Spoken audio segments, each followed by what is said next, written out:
우중에도 주님 전에 나오셔서 주님께 예배로 영광 돌리는 모든 성도에게 주님의 평화가 함께 하시기를 바랍니다. 이번 주 토요일인 15일은 광복절입니다. 우리 감리교에서는 광복절과 같은 국경일이나 교회력에 의한 절기가 되면 목회와 강단에 설교문을 실어줍니다. 저도 몇 번 설교문을 실은 적이 있습니다. 올해 광복절 설교문은 동대문 지방 전농교회를 담임하시는 이광섭 목사님이 썼습니다. 그래서 오늘은 이광섭 목사님의 설교문을 중심으로 설교를 준비했습니다.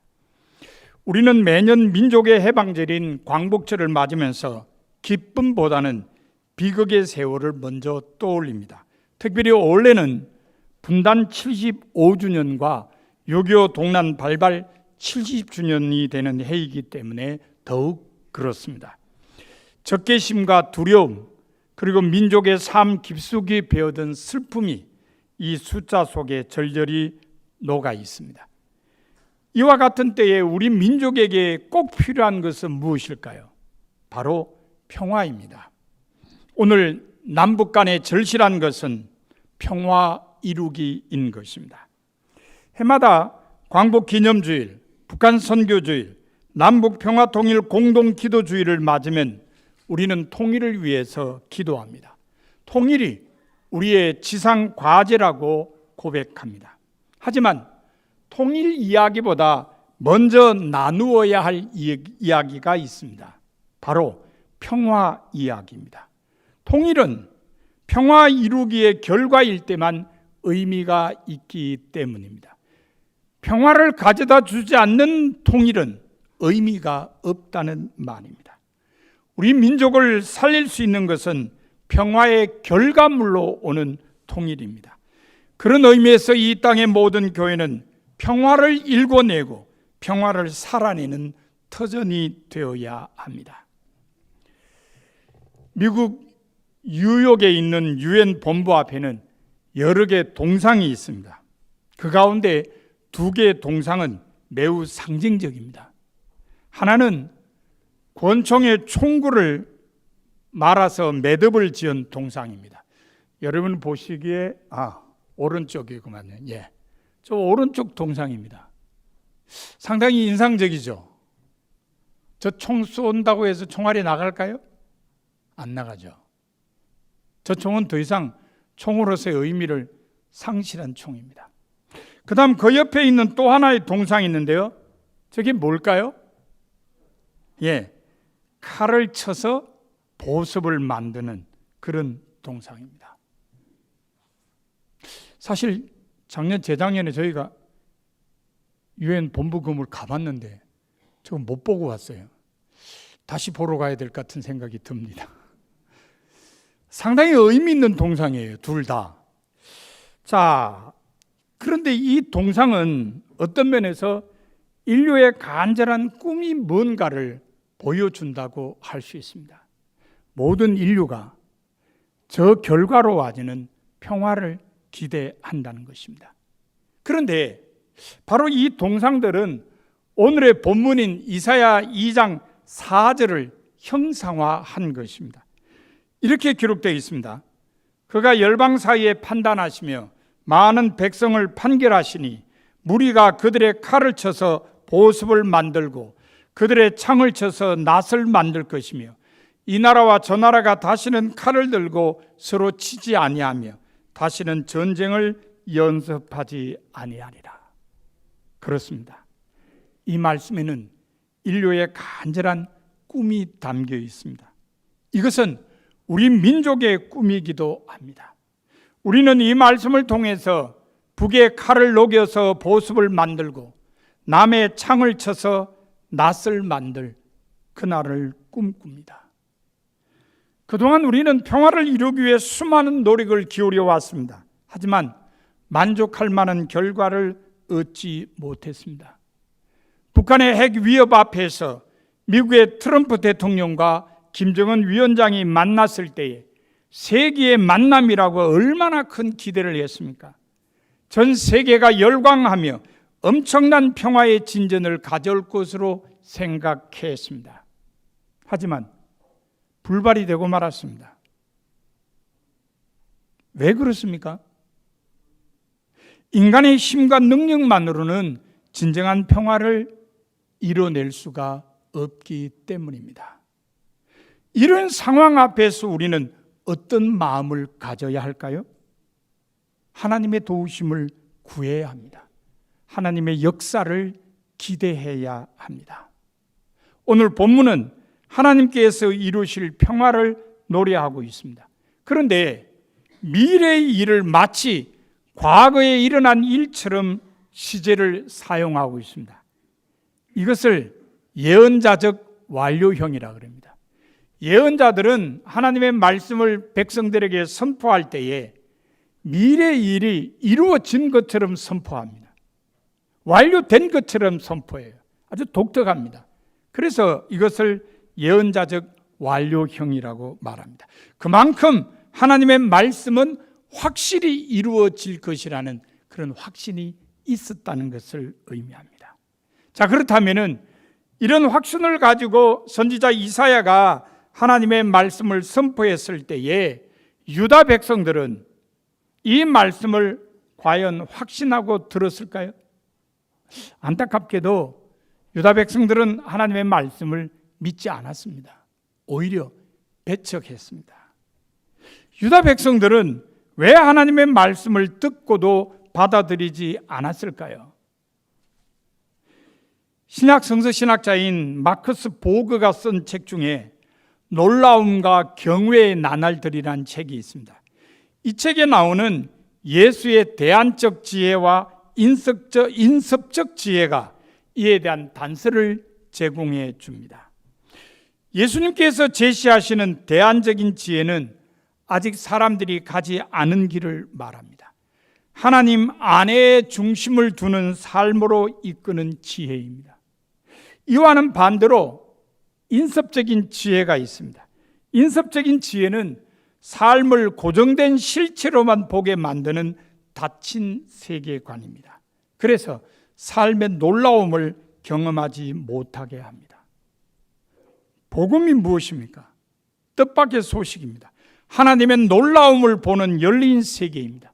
그리고 하나님의 이 열린 세계에 참여하는 것이 구원입니다. 선지자 이사야가 예언 활동을 하던 당시에 유다의 지배층과 백성들은 나라의 운명을 국제 정치 공학적인 차원에서 평가하고 전망했습니다. 강대국들의 힘의 역학을 분석하고 그 힘을 의지하는 것이 나라를 보존하는 최선의 길이라고 생각했습니다. 그런 유다의 지배층과 백성들에게 이사야가 이렇게 외쳤습니다. 하나님과의 관계를 회복하라. 그러면 상상하지도 못한 평화의 새 세상이 열리게 될 것이다. 하지만 이사야의 외침을 엉뚱한 헛소리라고 생각한 유다의 지배층과 백성들은 결국 하나님의 열린 미래를 받아들이지 못했습니다. 인섭적인 지혜는 불의에도 둔감하게 합니다. 이사야는 하나님께서 유다의 불의 때문에 이스라엘을 버리실 것이라고 했습니다.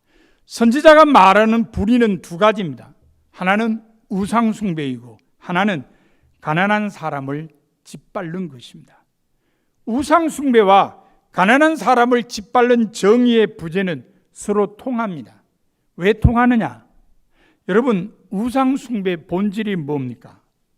물질 숭배 아닙니까? 우상을 숭배하는 사람들이 기대하는 게 뭡니까? 다 물질이 풍요로워지는 걸 원하지 않습니까? 우상 숭배하는 사람이 누가 다른 사람 잘 되기를 비는 거 봤습니까? 다 자기와 자기 가족들 물질의 풍요함을 누리게 되기를 비는 거죠. 그러니까 우상 숭배는 곧 물질 숭배입니다. 가나안의 우상들은 풍요를 약속했습니다. 이스라엘과 유다 백성들이 우상 숭배를 버리지 못한 것도 바로 이 풍요 때문에, 부자가 되고 싶은 욕망 때문이었습니다. 아마 오늘날에도 어쩌면은 사람들이 우상을 숭배한다면은 그것은 아마 부자가 되고 싶은 욕망 때문일 것입니다. 이사야가 예언하던 시기에 유다 백성들의 관심은 잘 먹고 잘 사는 데 있었습니다. 국방비를 늘려서 최신의 무기들을 장만해서 나라를 안전하게 해야 한다고 생각했습니다. 그러니 가난한 사람들을 돌보라는 하나님의 공의에는 관심을 기울일 여유가 전혀 없었습니다. 그래서 이사야 3장 14절과 15절에 보면 이사야는 이렇게 외쳤습니다. 여호와께서 자기 백성의 장로들과 고관들을 신문하러 오시나니 포도원을 삼킨 자는 너희이며 가난한 자에게서 탈취한 물건이 너희의 집에 있도다. 어찌하여 너희가 내 백성을 짓밟으며 가난한 자의 얼굴에 맷돌질하느냐. 주 만군의 여호와 내가 말하였느니라.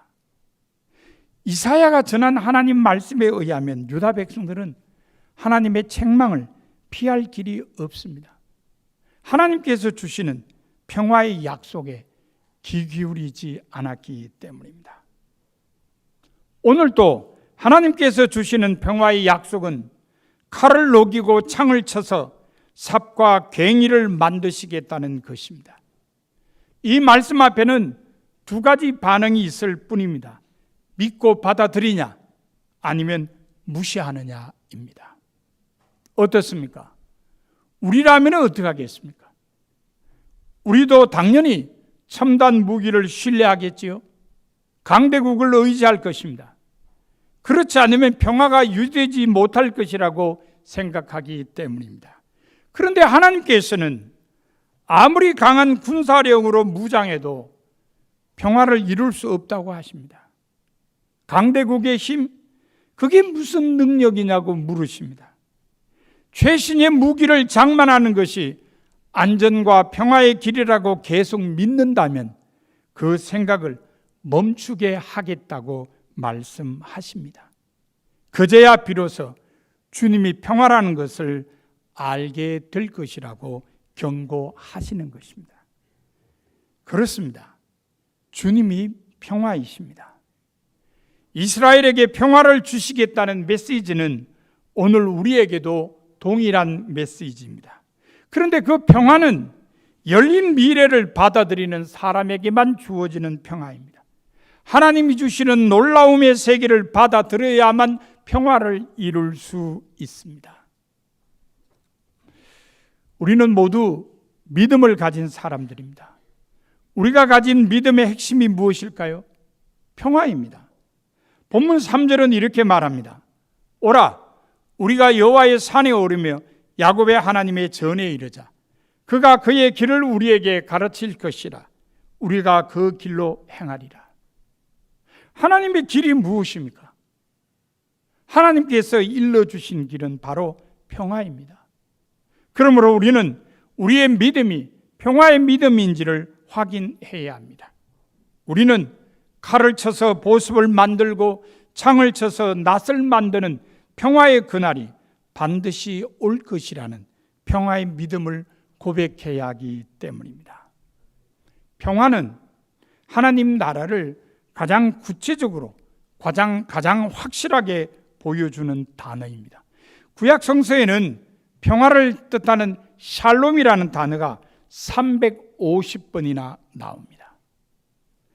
구약 성서 신학자인 월터 브루그만은 평화는 성서적 비전의 본질이라고 말합니다.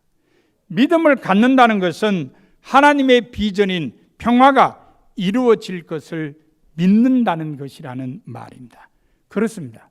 평화는 하나님의 꿈이기도 합니다. 그래서 예수님께서도 이 땅에 평화를 이루기 위해서 오셨습니다.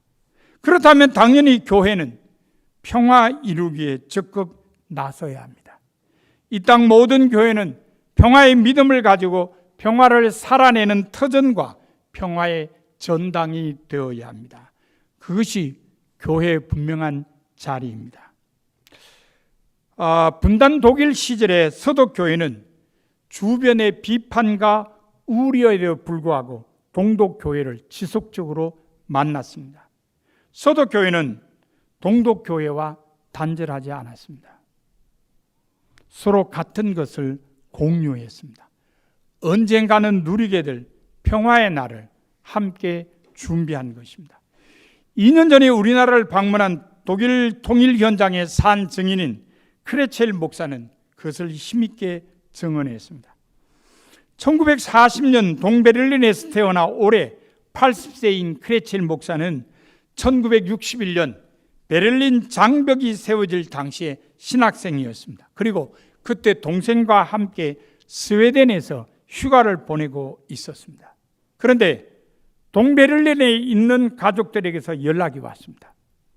지금 동서를 분단시키는 장벽이 세워지고 있으니까 돌아오지 말고 그냥 스웨덴에서 살아라고 했습니다. 하지만 크레첼은 그때 이렇게 대답했습니다. 동독에도 목사가 필요합니다. 그러면서 동독으로 돌아왔습니다. 그리고 신학교를 졸업한 후에 공산주의 정권 체제에서 28년간 목회를 했습니다. 공산주의 치하에 있던 동독교회는 어려움이 많았습니다. 하지만 서독교회가 재정 지원을 해주었습니다. 그래서 동독교회는 정부로부터 어느 정도 독립성을 유지할 수 있었습니다. 그래서 공산주의에 반대하는 야당 정치인이나 평화운동가들이 동독교회 지붕 아래 모여서 통일을 준비할 수 있었습니다. 평화는 이렇게 관계적입니다. 평화는 언제나 더불어 평화인 것입니다. 나 혼자만의 평화가 아니라 너와 내가 함께 누리는 평화이어야 한다는 말입니다. 그리스도인은 예수님을 통해 하나님과 평화를 이루게 된 사람들입니다. 그러므로 이제는 서로 평화를 일구는 사람들이 되어야 합니다. 나와 너가 함께 평화를 누리도록 해야 한다는 말입니다. 많은 사람이 민족 평화를 이루려면 거대한 운동을 해야 한다고 생각을 합니다.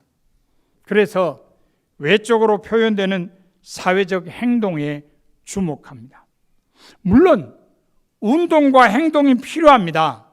하지만 민족의 평화를 이루기 위해 가장 절실한 것은 교회가 평화를 살아내는 것입니다. 교회가 이 사회에 평화의 기운을 불어넣는 평화의 삶이 시급한 것입니다. 그런데 만약 교회가 평화를 경험하지 못한다면 어떻게 세상에 평화를 보여줄 수 있고 평화의 기운을 불어넣어 줄 수가 있겠습니까? 그렇기 때문에 교회 안에 가득한 불화의 메시지를 걸러내고 폭력과 소외 표현들을 없애야 합니다. 그리고 평화의 왕이신 예수님을 온 마음으로 따라야 합니다. 교회가 열린 마음으로 평화를 말하고 평화를 살아내는 순간 비난이 따르게 될지도 모릅니다. 비난은 닫혀진 마음에서 나오기 때문입니다. 그러나 비난을 기꺼이 감수할 때에 비로소 교회는 진정한 민족의 평화를 일구어내는 주님의 일꾼이 될 수 있습니다. 그래야만 화해의 역사를 힘있게 감당할 수 있는 능력을 갖게 될 것입니다. 하나님께서는 평화를 확실하게 가져오십니다. 때가 되면 하나님의 평화가 이 땅 위에도 가득하게 될 것입니다. 이런 믿음이 우리에게 있어야 합니다. 여러분 혹시 암살이라는 영화를 보셨습니까? 그 속에 등장인물 중에 염석전이라는 사람이 있습니다. 일제 억압 시절에 민족을 배신하고 독립운동하는 사람들을 많이 밀고 해서 어려움게 만든 사람입니다. 이 사람이 해방 후에 총격을 받고 죽습니다. 그것은 독립운동하던 사람들이 끝까지 그를 추격해서 그를 총으로 쏴요. 이 사람이 총에 맞고 죽어가면서 이렇게 말을 합니다. 몰랐으니까, 해방이 될지 몰랐으니까, 해방될 줄 알았다면 내가 배신을 했겠어? 그리고 죽어갑니다. 사랑하는 성도 여러분, 확신하지 못하는 게 문제입니다. 여러분, 우리 민족에게 진정한 평화가 이루어질까요? 대답이 없으시잖아요.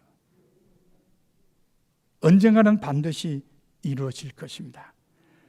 오늘 하나님께서는 그런 우리에게 평화의 꿈을 확신하라, 그리고 간절히 기도하라고 말씀하십니다. 그러므로 평화를 믿으며 드리는 기도 위에 하나님께서는 반드시 평화를 선물해 주실 것입니다. 사랑하는 성도 여러분, 여러분은 우리 민족의 통일을 위해 어떤 기도를 드리셨습니까? 오늘 하나님께서는 여러분에게 통일을 위해 이 땅에 평화가 이루어지기를 기도할 것과 평화 이루기를 실행할 것을 말씀하십니다. 여러분 모두 우리 민족의 통일을 위해 이 땅에 평화가 이루어지기를 기도하며 평화 이루기를 실행하는 성도가 다 되시기를 바랍니다. 이제 다 함께 자리에서 일어나셔서 우리 신앙의 선조들이 복음 성가로 부르던 애국가를 제창하겠습니다.